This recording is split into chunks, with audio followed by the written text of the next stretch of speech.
Medieval India में जो महमूद गजनवी के आगे का टॉपिक था वो पढ़ना स्टार्ट करते हैं। ठीक है, ये महमूद गजनी का अंतिम भारतीय आक्रमण 1027 ईस्वी में जाटों के विरुद्ध हुआ था। वही जाट जो महमूद गजनवी से जाते समय कुछ सामान लूट लिए थे हमला करके, उसका जाटों के विरुद्ध लास्ट अटैक हुआ था। महमूद गजनवी की मृत्यु 27 में अटैक हुआ, 30 में मर गया। ठीक है, 57 वर्ष की उम्र में मरा, ये भी याद रखना। 57 ईयर्स की उम्र में। सुल्तान की उपाधि धारण करने वाला प्रथम शासक महमूद गजनवी था। सबसे इम्पोर्टेंट क्वेश्चन, जितना क्वेश्चन आया है उसमें सबसे इम्पोर्टेंट क्वेश्चन कि मिडाइवल इंडिया में सुल्तान की उपाधि धारण करने वाला सबसे प्रथम शासक कौन था? तो महमूद गजनी था, जो सुल्तान की उपाधि धारण करने वाला प्रथम शासक था मिडाइवल इंडिया में, मध्यकालीन भारत में। ठीक है, महमूद की सेना में सेवंद राय, अब देखो यहाँ पे हिंदू मुस्लिम भी थोड़ा फैक्टर आ रहा है। महमूद की सेना में सेवंद राय और तिलक जैसे हिंदू उच्च पदों पर आसीन थे। हाँ, सेवंद राय और तिलक याद रखना, ये क्वेश्चन मॉडर्न इंडिया से फंसाने के लिए पूछ देगा कि सेवंद राय और तिलक महमूद के किसके शासनकाल में सबसे पहले उच्च पदों पर थे? तो महमूद गजनी के शासनकाल में उच्च पदों पर थे। ठीक है, अब आ जाओ अलबरूनी के शासन महमूद गजनी के शासनकाल में कौन कौन था भाई?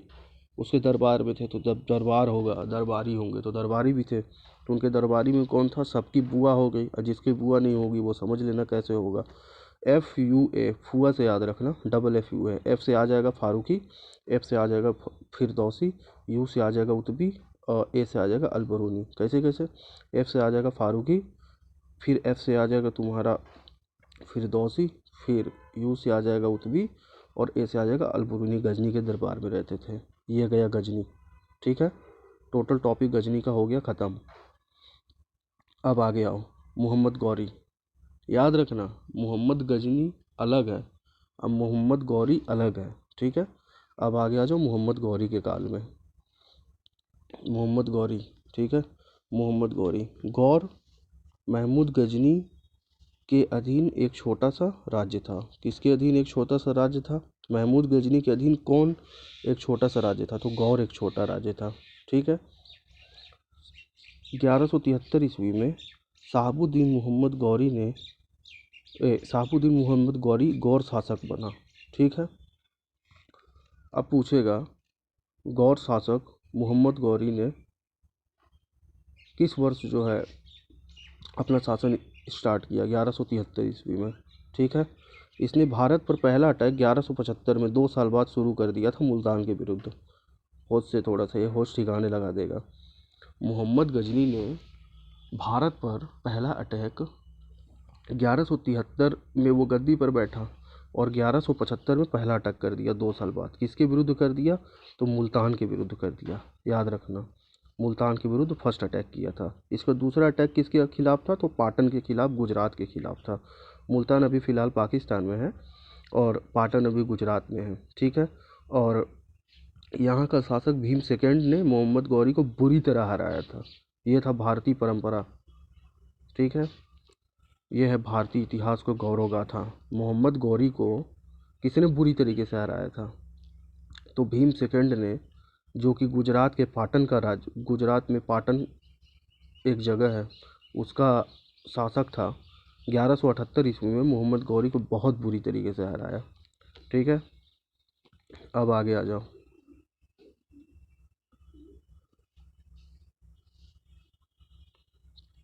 ये है 1175 में मुल्तान और 1178 में पाटन। ठीक है, अब आगे आओ। मोहम्मद गौरी के द्वारा लड़ा गया प्रमुख युद्ध। हाँ, सबसे पहले नंबर पे 1175 में मुल्तान पे हमला किया, 1178 में पाटन पे हमला किया, तो वहाँ से हार गया भीम सेकंड के द्वारा। भीम सेकंड जो है पाटन का राजा था। ठीक है, 1178 में हारा। तीसरे नंबर पे अब आओ 1175, 1178, ये तीसरा, ये चौथा, ये पांचवा। ठीक है, चंदावर। तराइन का प्रथम युद्ध किसके और किसके मध्य लड़ा गया था और किस वर्ष लड़ा गया था? ये सब बहुत इंपॉर्टेंट है, मिडाइवल इंडिया का बहुत इंपॉर्टेंट क्वेश्चन है। तराइन का प्रथम युद्ध लड़ा गया था गौरी और पृथ्वीराज चौहान के मध्य। ठीक है, जिसमें चौहान जो है चौहान साहब विजयी रहे थे। तराइन का सेकंड युद्ध 1191 में लड़ा गया था। ठीक है। गौरी और पृथ्वीराज चौहान के मध्य, जिसमें देखो गौरी जीत गया। क्यों जीता? क्योंकि ओवर कॉन्फिडेंस से जीता था। ठीक है। थर्ड, चंदावर का युद्ध हो गया गौरी और जयचंद के बीच। ठीक है। इसमें कौन जीता था? तो गौरी जीत गया था। याद रखना ये तीनों युद्ध। फर्स्ट सबसे पहले कौन किया था? तो 1175 में मुल्तान को मारा। ठीक है। मुल्तान जो है जीत गया। उसके बाद 1178 में सोचा कि पाटन आ जाऊंगा गुजरात, लेकिन जानता नहीं है गुजरात में फिर ये मार खाया। उसके बाद वापस चला गया भीम सेकंड के द्वारा। तीसरे नंबर पे तराइन का प्रथम युद्ध, तराइन का सेकंड युद्ध, चंदावर का युद्ध। तराइन का फर्स्ट युद्ध 1191, तराइन का सेकंड युद्ध 1192 और 1194 में गौरी एवं जयचंद जो है तराइन का थर्ड युद्ध लड़े। ठीक है। पहले नंबर पे चौहान विजयी, तराइन का फर्स्ट युद्ध। गौरी विजयी क्योंकि चौहान ओवर कॉन्फिडेंस था। थर्ड नंबर पे गौरी हमेशा के लिए जीत गया। अब याद रखना इससे ये प्रूफ होता है एंशियंट इंडिया से कि हमको एग्जाम को लेके ओवर कॉन्फिडेंस नहीं होना चाहिए। ठीक है। कॉन्फिडेंस में रहो, कॉन्फिडेंस से लबालब रहो, लेकिन ओवर कॉन्फिडेंस मत रहो। अब आगे बढ़ते हैं। तराइन के प्रथम युद्ध में पृथ्वीराज चौहान का सेनापति कौन था? अब जो है ऊपर वाला तो सब पढ़ लेते हैं रेड कलर का, लेकिन उसके नीचे जो है फुट पॉइंट होता है ना, इसको नोट बोलते हैं। याद रखना ये नोट बहुत इंपॉर्टेंट है। तराइन के प्रथम युद्ध में पृथ्वीराज चौहान का सेनापति स्कंद था। ठीक है। पृथ्वीराज चौहान का सेनापति स्कंद था। अब आगे बढ़ो। मोहम्मद गौरी ने भारत में विजित प्रदेशों पर शासन का भार अपने गुलाम सेनापति को सौंपते हुए गजनी लौट गया। मोहम्मद मतलब अपने चेले चप्पड़ लोग को, देसी भाषा में बोले तो चेले लोग को जो है थमा के कि मैं चला अपने देश गजनी, हाँ अब तुम लोग यहाँ पे शासन करो। ठीक है। तो मोहम्मद गौरी की हत्या 15 मार्च 1206 ईस्वी को कर दी गई थी। अब देखो 1194 में चंदावर लास्ट युद्ध था। अपने चेले चप्पड़ को जैसे सौंप के गया, वैसे 1206 ईस्वी में इसकी हत्या कर दी गई। देख रहे हो, मसल मीन्स पावर होता है। ठीक है। मसल एंड मनी पावर, जब तक मसल एंड मनी पावर रहता है ना, तब तक आदमी आगे बढ़ते रहता है। इसलिए इससे ये सीख मिलता है आज हम लोग को, क्योंकि शासन में लगातार बने रहना है, इससे ये सीख मिलता है। और एग्ज़ाम में भी लगातार फोकस किए रखना है। ठीक है। हमेशा एग्ज़ाम के लिए तत्पर रहिए आप। अब आगे बढ़िए। सल्तनत काल।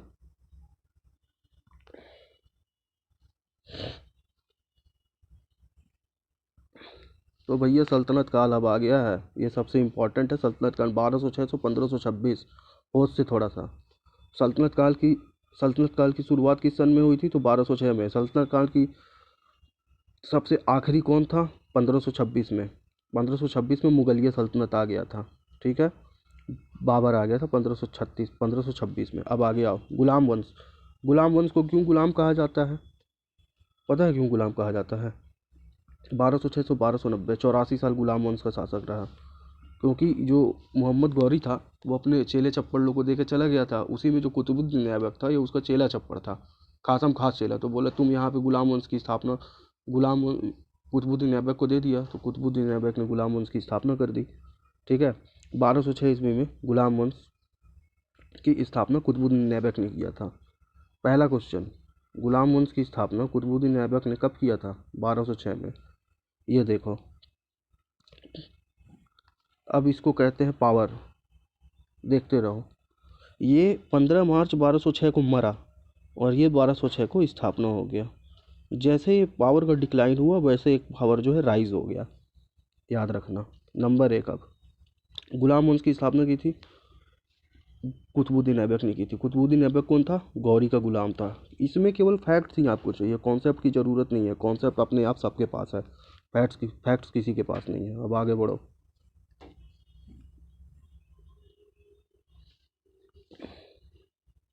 गुलामों को फारसी में बंदगां कहा जाता था। बंदगां का मतलब क्या होता है? गुलाम कहा जाता है। इन्हें सैनिक सेवा के लिए खरीदा जाता था। गुलाम का मतलब ये मत समझ लेना मिडाइवल इंडिया में कि ला के जो तुम्हारा जूता चप्पल साफ करेगा, खेती किसानी करेगा। ये बात गलत है। ये क्वेश्चन आ सकता है और आ चुका भी है। गुलाम लोग क्या करते थे मिडाइवल इंडिया में? सैनिक सेवा देते थे। और आज तक जो है जितने लोग पढ़ते हैं उनको ये लगता है कि सैनिक सेवा नहीं, वो सब क्या सैनिक सेवा नहीं, वो सब स्पेशल कार्य, खेती किसानी इधर उधर के कामों के लिए उन लोगों को लिया जाता था, दास प्रथा के लिए नहीं। उनको केवल सैनिक सेवा के लिए खरीदा जाता था। तो गुलामों को क्या कहा जाता था? बंदगा। नंबर 1 सबसे इम्पोर्टेंट क्वेश्चन, गुलामों को फारसी भाषा में क्या कहा गया? बंदगा कहा गया। दूसरे नंबर पे सैनिक सेवा के लिए खरीदा जाता था। होश से थोड़ा सा नहीं, होश ठिकाने लग जाएगा, क्वेश्चन गलत हो जाएगा तो। अब आगे आओ।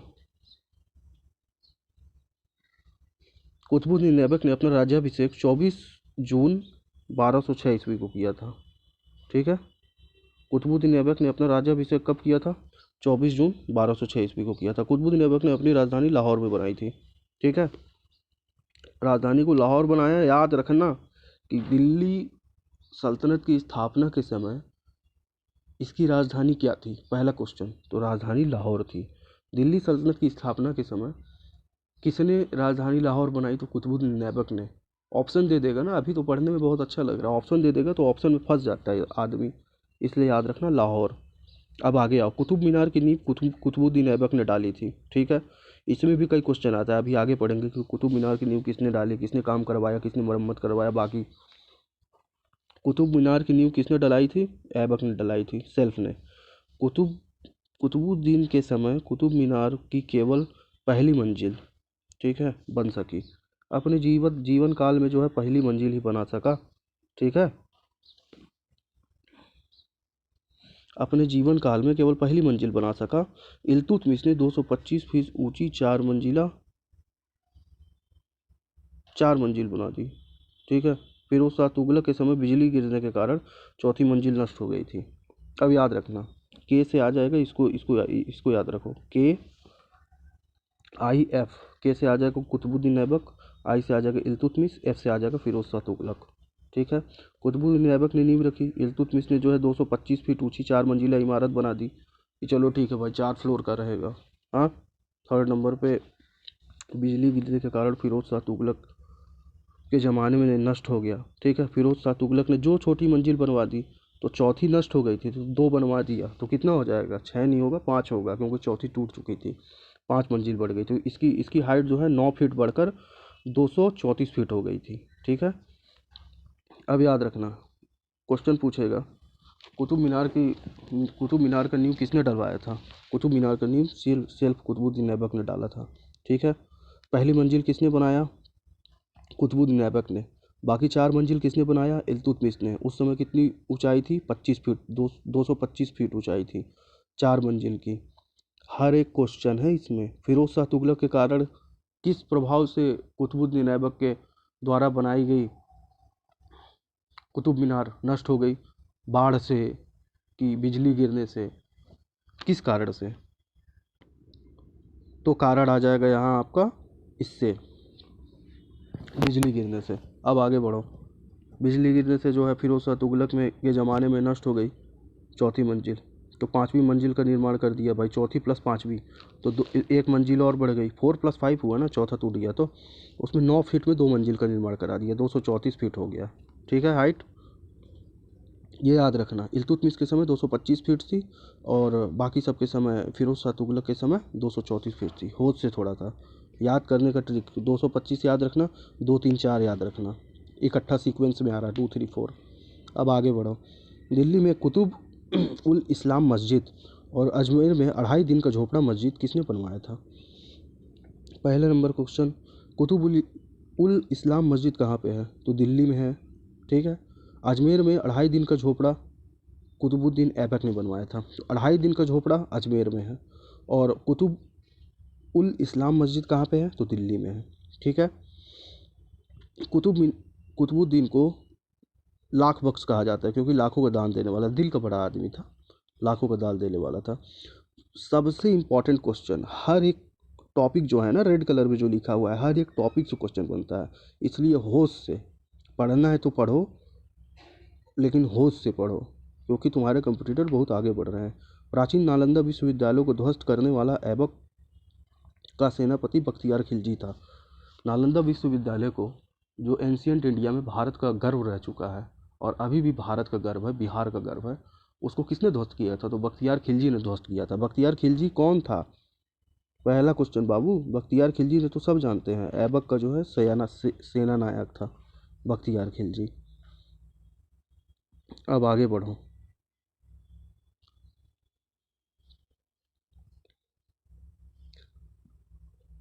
ऐबक की मृत्यु 1210 में चौगान खेलते समय हो गई थी।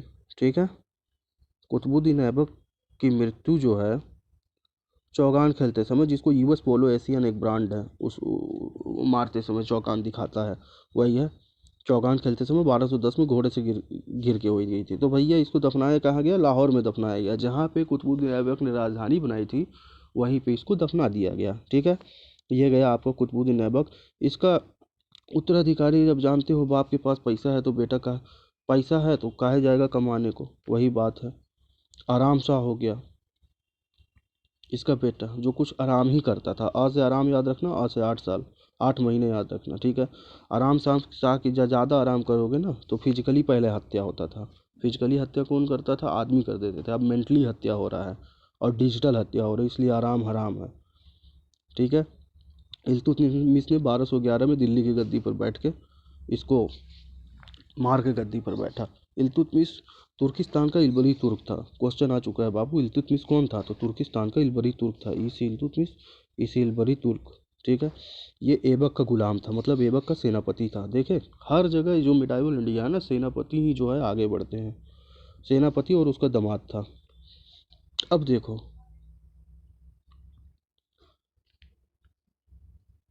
दामाद और बेटा, दामाद ने ही हत्या कर दी ऐबक के बेटा की।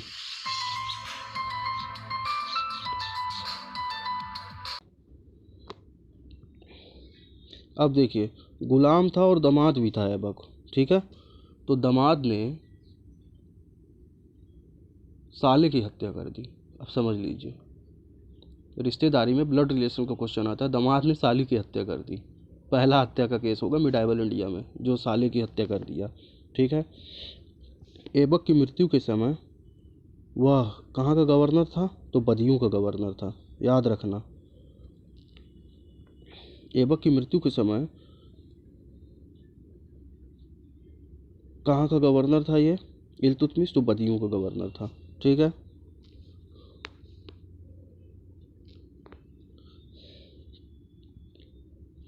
अब आ जाओ इल्तुतमिश का कार्य।